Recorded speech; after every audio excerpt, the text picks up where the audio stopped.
آن سازشنامه در دوام سال 2021 به پرگی به تصویب رسید، به امضا رسانده شد. این چنین برای با مقصد صادرات در سال 2022 شرطنامه نو با سازشنامه ایلاوگی در حجم زیاده از 1.5 میلیارد کیلووات ساعت نیروی برق به امضا رسانده شد. یک سال پیش رئیس شرکت برق تاجیک آمار فروش برق به افغانستان را اعلام کرده بود، اما امسال مقامات حاضر نیستند که این معلومات را افشا کنند.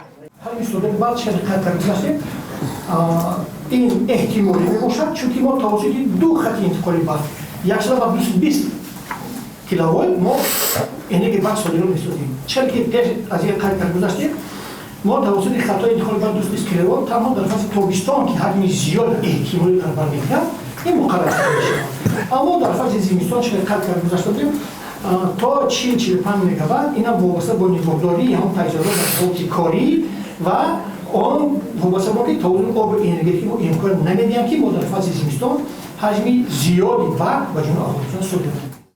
صرف نظر از پرسش‌های به تکرار خبرنگاران، رئیس شرکت برق تاجیک نگفت که امسال برق به افغانستان با کدام نرخ فروخته می شود.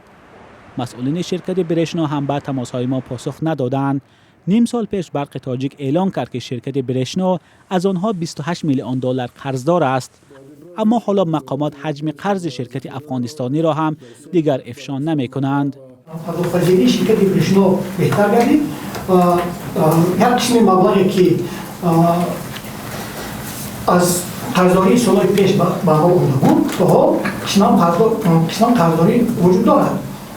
اظهارات دیگری بحث برانگیز که از زبان رئیس شرکت برق تاجیک صدا داد فروش برق به ازبکستان بود.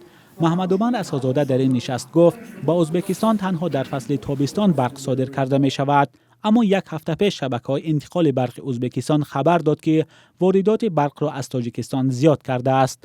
مقامات تاجیکستان در این نشست تنها گفتند سال گذشته تاجیکستان به خارج بیش از 2.5 میلیارد کیلووات ساعت برق صادر کرده است. مقامات در حال از افشای آمار فروش برق و مبلغ آن خودداری می‌کنند که در داخل کشور مردم با محدودیت برق می‌گیرند. تحلیلگران می‌گویند به خاطر تنقیدها در داخل کشور مقامات از دادن بعضی معلومات خودداری می‌کنند.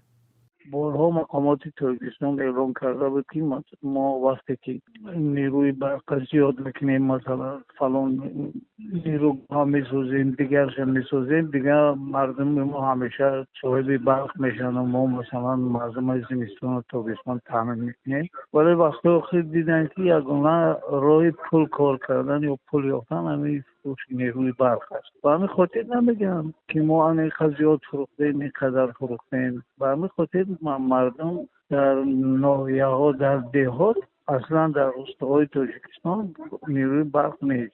صادرات برق به خارج در تاجیکستان همیشه یک موضوع بحث برانگیز بود. برخی ساکنان میگویند اول باید مردم در داخل کشور با برق تامین شوند. مقامات بارها گفتند برق زیادتی را به خارج میفروشند، اظهاراتی که شبهه و گمانهای زیاد را به دنبال دارد. مولا رجب یوسفی شهلای عبدالله، آزادی دوشنبه.